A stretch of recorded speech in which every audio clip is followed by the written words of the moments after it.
self-sabotage. We Yeah. keep talking about self-sabotage. Yeah. Oh, that's such a big thing. Um, but what I like about self-sabotage, people are more and more aware of it now. Didn't used to be that popular because it was so sneaky, right?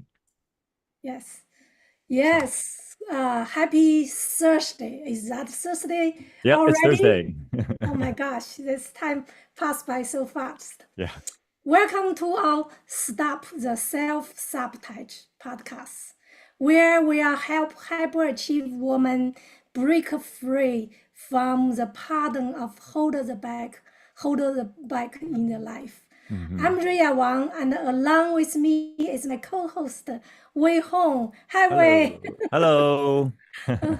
We'll explore how self-sabotage sneak into our life and more importantly, how to stop it.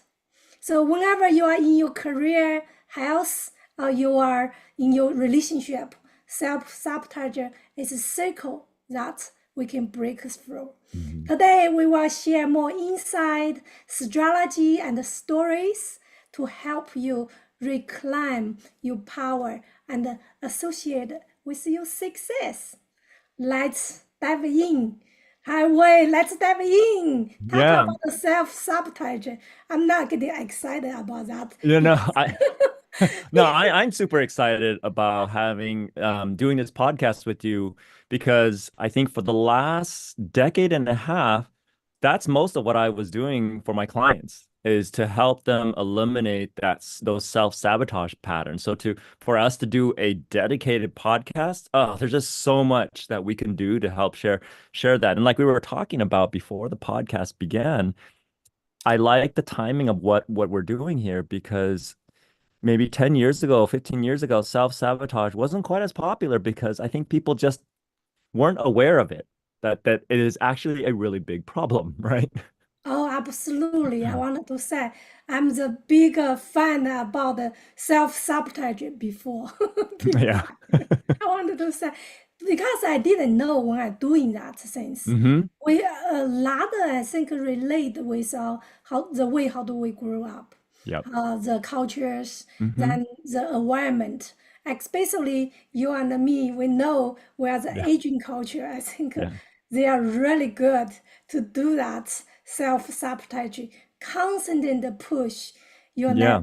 never good enough. Yeah. And if you're watching this and you are Chinese or of any Asian cultural descent, you know what we're talking about. And it's so extreme sometimes that self-sabotage is part of this humility piece that is built in. Like you almost are taught to self-sabotage yourself so that you don't show up too arrogant or you don't show up too egotistical, right? In our Asian cultures, it's almost taught to us that nobody likes someone who's too confident or who's too braggadocious or who's too big in the world, right? Everybody needs to stay in their lane and play small and don't rock the boat. At least that's what I grew up with. Yes, yes, definitely. We are like that. But that's why I love when after I moved to America, I love this culture Hmm. in Western. So we talk about be bold, to stand up to who Hmm. you are. But Hmm. before we be bold, we be stand up who we are, we have that self-doubt. Yeah. Then like to hiding in the shadow, Yep. doesn't want to come out because that's the culture we are from. Then we don't know if we get there, will we feel embraced or Yeah, I feel know. same, something like that, right? Yeah. No, I remember my dad was telling me when I was growing up, is just keep your head down, do your thing. Don't stand out. Don't stand out. I'm like, and he and I are very different. I think being an engineer and a brilliant man, loves being in the lab. That totally works for him. He doesn't need to stand out. He doesn't he doesn't thrive in a standing out environment. He likes to work in his lab. I'm very different from him. We are very different people. And it took him 40 years. I still remember like over 10 years ago, he was telling me, he's like, you and I are very different people. I was like, yeah, it took you over 40 years to figure that out, Dad. Really? Really? Okay. We're, I think we all different and Yeah. we all unique from different part. Mm-hmm. But a lot of we come back to our self-sabotage is how we growing up. Mm-hmm. That's as I shared my story you many times with you, you already know my Yeah. background growing up, be sold to another family, then feeling be abandoned, the scary, the fear Mm-hmm. behind me is feeling never good enough. Then Yeah. constantly working on my self-doubt, awareness, Yeah. self-doubt, you know. Yeah. Then I wanted to share yesterday I was working with one of my clients, Uh-huh. but before I working with her, I working on myself. I was thinking for past many years I've been constantly work on my inner child, with Mm-hmm. my inner self. Mm-hmm. And then this time, I think very good practice that I want to share with anyone who's listening here. So if you don't know how to connect with your inner child, Mm-hmm. then you couldn't imagine what your inner child. Then go looking for the childhood picture. Find the one maybe few years old or 5 years old, even 10 years old before that cultures, Mm-hmm. before everything was add so much condition in you. Mm-hmm. So look at the photo, then look through the eyes. What is naturally who you are? Mm-hmm. Mm-hmm. Yeah, I never I, did that before. That sounds amazing. That sounds like a really cool. I think I will do that. I have a picture sitting just over there of myself as a little kid. I was looking through my pictures. You know, we grew up very poor that time. Doesn't have Mm-hmm. a lot of photo. I only found one photo of me that was 2 years old. Mm-hmm. Then I was standing there. When I started doing this exercise, oh my gosh! I want to share with you, Wei, how Yeah. powerful. When I look at myself, I was close my eyes. I wanted to connect with her. Then go through that sessions, I find out she was so scary, doesn't want to connect with me. Mm-hmm. Mm-hmm. Then I Mm-hmm. realize that, oh my gosh, I have this flashback, go through this healing journey. So I not share each step of here. If you want to learn more later after this podcast, you can connect with me and we can do some work like that, Yeah. how to connect with inner child. But I want Yeah. to share the one thing is I stand look at that baby girl of me scared. And there I suddenly realize, oh my gosh, I never gave her the love she Mm-hmm. deserved Mm-hmm. because I Mm-hmm. constantly push her growing up so fast. Yeah. Then Yeah. constantly push her to be strong, even she's scared. Yeah. Yeah. So You know, that's it's so sabotage. powerful. Yeah. So Just talk powerful. with this way, I feel like a goosebump with that. Then after that session, I was teared up. Then Mm-hmm. after that, I suddenly feel the huge release. Yeah. Okay, that is deeply self-love. I connect with my Yeah. inner child. I think a lot of people don't realize just how powerful what they call inner child work is. What happens is we think inner child, well, it's just a child. Well, the reality is the inner child drives a lot of our decisions as adults because the inner child represents the core belief systems that we started with, that we built the foundation of our life with. And what happens is, as adults, what we're doing is we're taking the inner child beliefs and kind of like manipulating it to fit in our adult world. So if the inner child belief systems don't support what we're trying to do in our adult life, that's where we have like that those challenges, right? We call it dissonance, that disconnect with ourself. And I know so many people that specialize in doing inner child work, and I've done so much of that myself, as well as helping clients doing that, just like you have. And it's every single time what it does, it helps you connect even deeper with yourself. I always tell people like who say, oh, there's a generation gap between my parents and I, between my grandparents and I. No, I always tell people the biggest generation gap is between our adult self and our inner child.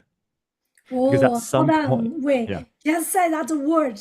The biggest gap is between the distance is between our adults with our inner child. yep, that is the Oh, that biggest make generation gap. I feel the goosebump. Yes, that is. Right. And so instead Um, of trying to resolve the generation gap between our parents or grandparents, just stop. If you can resolve the generation gap between your adult self and your inner child, guess what? That's what I did, and my relationship with my dad improved. My relationship with my mother improved. My relationship with my aunts and uncles also improved because I was more congruent with myself. So now it was easier for them to see me fully in I wanted the to unique say, nature you I am. know, us growing up, remember I was in the business group. I was Mm-hmm. asked one question: Who never ever criticize yourself? No one raises their hands, right? Right. Especially we want to talk about the high achieve woman, Mm-hmm. high achieve people. Yep. That believe me, high achieve is good strength that give you a driving and give you go get where you want to be. Mm-hmm. But behind that, what is the cost of high achiever? It's overwork the time. You never get the time to nurturing who you are. Then Mm-hmm. constantly focus on work, sacrifice your time to build a better relationship, Mm-hmm. sacrifice your sleep. Probably you sleep. You constantly think about the work. I just experienced that. That's how I started become from higher anxiety to break down to panic attack. Mm-hmm. Mm-hmm. Until I understand, have to stop, break that, then to taking care my inner child. Yeah. Yeah. And that's when you start to, because if we look at all the different things that we're doing as a byproduct. So the sad thing is when it comes to hyperachieving women, they look at the things that are unpleasant about their hustle, right? Overworking, anxiety, having to take medication to get through their working through sickness and all those different things. They see that as like as a demonstration of their commitment and conviction to success, really financial success, right? Or, career success, which is still leading to financial success, right? Because if you look at what you're sacrificing your well-being, your health, your relationships, you're sacrificing a whole bunch of different things just so that you can demonstrate to the world, but at what cost? And so what we're talking about here is shifting that understanding that when you are doing those things, you are doing little micro self-sabotage patterns that will ultimately undermine your greater goal. Because I'll share a story about this woman that my mom was always using as a motivator for me when I was growing up. Look how successful she is. Look how much money that she makes. She has so many companies and she has also all this real estate and blah, blah, blah. And for the most of my younger life, I kept hearing about how successful she was and how much money she was making. Really, mostly it was how much money she was making, right? And all her kids don't have to worry and blah, blah, blah, blah, blah. When I went to college, I stopped hearing about her. The last thing I heard was like my mom goes, look, she finally retired. She has all this money, blah, blah, blah, right? And then I stopped hearing anything from her. So finally I was curious because I heard about her all my life and I asked my mom, what happened? She said, oh, she passed away. I was like, didn't she just retire? And my mom goes, yeah. My mom really didn't want to share because she knew she spent all my younger life motivating me to be just like this woman, to strive to be like this woman. Well, what happened was she worked so hard, sacrificed so much that when she retired 3 months later, her body gave out and she passed away. Everything that she built was now going to the people who just they enjoyed it, but she never took the time to teach them how to do what she did. So all they did was spend the money. Yeah, I want to say we wanted to give some tips if someone who's high hyperachiever woman. Hmm. So what is the sign that she is high achieve woman? Can you give one and two line? What is the sign about the high achieve woman? Hyperachieving woman, what you often see is that they have all the strategies that people recognize as success, right? They have goals, they have dreams and desires, right? And a lot of it is driven through achievements through their business. You can tell that from one job to another, if they've gone through multiple jobs, each one is one step above the other, one step up. There was no up and down. It's a constant improvement, right? It's a constant growth. And same thing with what their financial acumen, their portfolio of investments and everything. Hyperachieving women are very driven, right? No nonsense. And that's typically what you see. And then people say, wow, she's a hyperachieving, not just like a high achieving, but a hyperachieving woman, right? No nonsense, and she will kick your butt if you kind of like get in her way type of, right? And also, yes, definitely, that's a go-getter. We say it's It's go-getters. like go getter, and you can feel it. You can You feel can that feel energy. It's that. like no Yeah. nonsense. Let's get right to the point. Let's get That it done. is a great string, as I said. But here we talk about what is behind that strings. So What the is byproduct, sabotage? yeah. What is the sabotage behind that? I think So I always working with high achieve women. They mhm, come to me. The number one things you can see, they have a bad quality of sleep hmm, because they constantly think about the work. right. And also here, very interesting is usually they don't have very good relationship with romantic relationship. Or it's a lot of ups and downs, right? Yes, Or yes, maybe they're in and out of relationships, right? yes, definitely. So I don't want to highlight who was that one before, like here is in front of you. But now I think be regularized. If you are high achieve woman, then how to calm down. So here we and I wanted to share a few tips Hmm. with when you aware, how do you aware you are achiever when you in the busy schedule keep doing, keep doing. So how do you aware that? I want to share when I was working last week.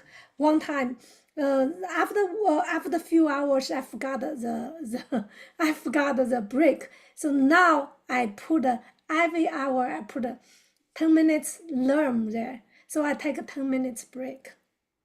These are the Pomodoro type of timers, different times. And Yes. you just I So have that on my desk.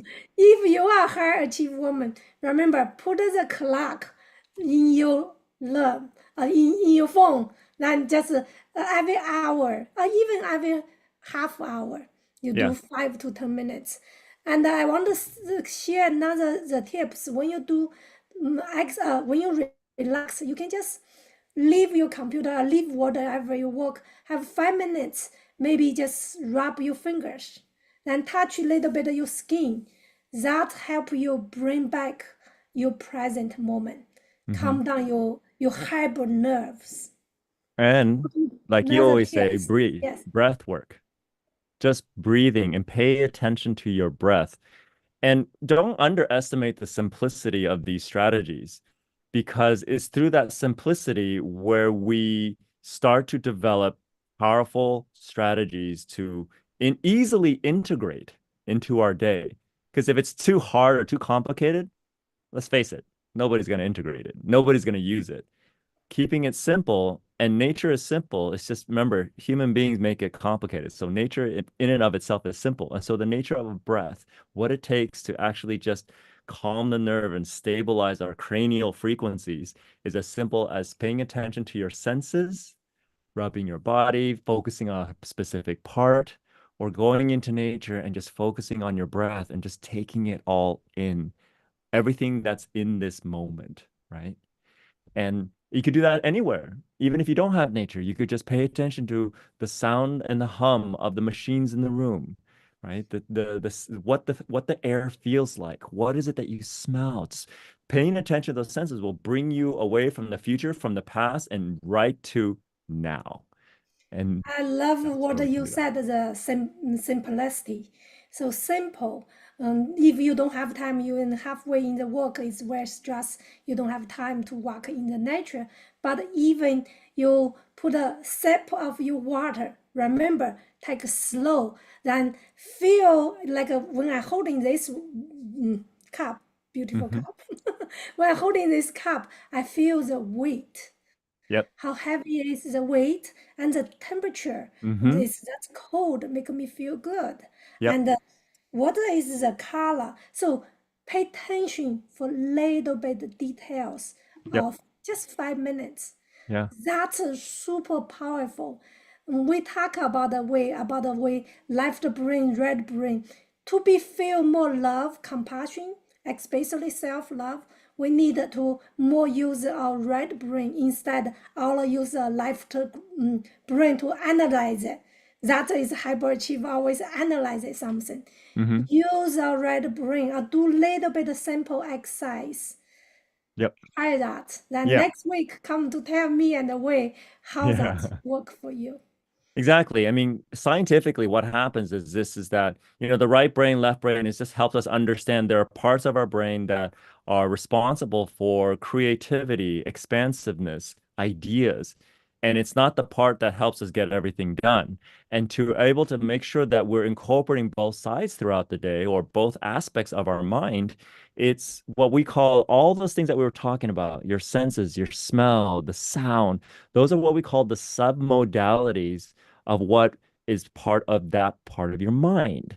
And those submodalities are an easy way if you just pay attention to what it feels like, what it sounds like, what it tastes like, what it looks like, what it smells like. Those submodalities will help activate those parts of your mind to give your mind that break that it so needs in that moment to minimize the elevation of the stress levels. Because here's something that we forgot to mention, Ria. The reason why self-sabotage is so sneaky and so challenging is not because it's complicated to fix.